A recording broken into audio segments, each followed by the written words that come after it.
Hello friends, welcome back to the new tutorial of the Skype. Today we are going to learn about the how to secure credential handling, okay, with Skype. Those who haven't subscribed my channel yet, please do subscribe my channel, and if you like the video, please do like, share and comment on my video.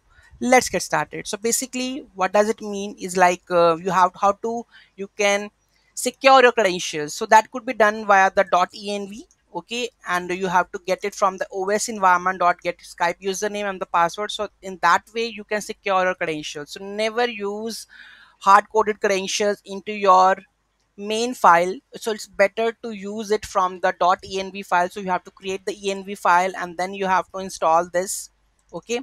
I told you, like, here we have python.env, then you have to load this, okay, and then you can retrieve it by os.environment.get with the Skype username, pass whatever the environment variables you have set in the .env file, and just get it from like this os.environment.get. And with the help of this, now you can replace with your Skype username and the password with this and print the logged in ID, right? So this is how you can secure your credentials.